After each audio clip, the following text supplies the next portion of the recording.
Soviet weapons secretly acquired by the U.S. are now being turned back on the advancing Russians in Ukraine as America supplies them to that country under siege. And as you just heard, ambush-style attacks seem to be paying off big for the Ukrainians. Former ambassador to Ukraine, Stephen Piper, with me now live. Stephen is also a senior fellow at the Brookings Institution Center on the United States and Europe and the director of the Brookings Arm Control Initiative. Thank you for joining us again this morning. Thank you for having me. When we last spoke, we didn't know it then, but Russia was about 9 days away from starting what is now an almost month-old war on Ukraine. After watching Russia make troop buildups to block access to the Black Sea and possibly link its mainland to Crimea last spring and then surrounding Ukraine this year, did you expect this confrontation to go on this long? And is there any end that you see in sight, like with President Zelensky saying he's willing to drop dreams of joining NATO? Yeah, what we've seen, I think, are a lot of surprises for the Kremlin. One is I don't think the Kremlin expected the tenacity and the courage and the determination of the Ukrainian resistance. They seem to believe their own propaganda, that they could just walk in and be welcomed as liberators. The Russian military is not performing as expected, and the Kremlin was undoubtedly surprised by the strength of the Western response, including NATO unity, the flow of weapons that continue to go into Ukraine to help the Ukrainians better defend themselves, and all those, so the severity of the sanctions. President Zelensky, he's offered flexibility on the question of neutrality, but it's not yet clear that the Russians are prepared to back off their maximum demands and negotiate in a serious way. Okay, now President Biden is heading to Poland this week for more talks. Is that what we really need here, more talking? An American has been killed along with hundreds of others, and it doesn't seem as if the bevy of international sanctions has really done anything to slow President Putin down.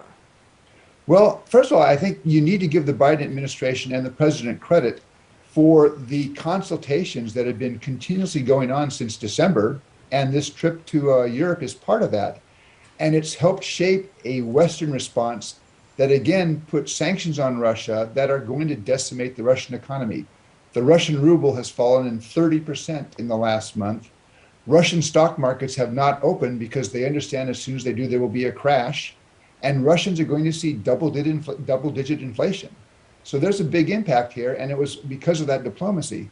So I suspect in Brussels, the president's going to talk about further sanctions that can be applied to increase the pain to the Russians of their brutal war against Ukraine, but also talking about how the West can better provide weapons to Ukraine so that the Ukrainians have better means to defend themselves. How far do you think those sanctions are going to have to go before Putin says, I can't do this to my own country, my own people anymore, though? That's the big question. And one of the problems that sort of works against Ukraine here is some of these sanctions are going to have an impact, but they may take weeks or months to be felt. I've seen projections saying that the Russian economy this year could contract anywhere from 7 to over 20% as a result of these sanctions. That'll be devastating, but that impact may not be seen until later in the year. And obviously one goal should be sanctions to apply now to get the Russians to begin to negotiate in a more serious way, ceasefire, and withdraw their troops from Ukraine. That's a word everybody in the West and in Ukraine would love to see, ceasefire. Last week, Ukrainian President Zelensky made a very poignant and pointed plea to Biden for planes to help him combat the Russian air offensive that's ripping his country apart. It's been a solid no on that. Is there very much else that America can do without taking that step? And could America take that step and actually go for planes, because some lawmakers have been pushing that, without triggering World War III? Yeah, I mean, we have provided the Ukrainians, we the West, have provided a lot of capability in terms of anti-armor weapons and Stinger missiles for air defense. The planes agreement, I don't think it's totally dead, but the problem was that there was too much public conversation between the European Union and the Polish government and the American government about it. If they're going to do it, they just need to make it happen without a lot of public discussion. Okay. If Ukraine was to fall, what is Russia's next target? And do you believe that it would go after that target right away, or regroup and then lash out again? Well, let's say, and I don't think that this is a likely possibility, but this is not a likely scenario, but let's say the Russian military defeats the Ukrainian military, that they take Kyiv, they depose the government. Let's look at what happens then because of that victory, and I put victory in quotation marks. The Russians will have to maintain a large military presence in Ukraine an occupation army for years, if not decades, to deal with a population that's going to be nationalist, angry, hostile, and in many cases armed. Moscow will be isolated, and the West will continue to maintain sanctions that are going to be a huge burden on the Russian economy. So that's what I look at that and I say, if that's the Russian goal, I don't see how that comes out as a victory. That's going to be a really expensive win for the Russians. And again, that may not be the most likely course. I think what we're seeing now is really a military stalemate.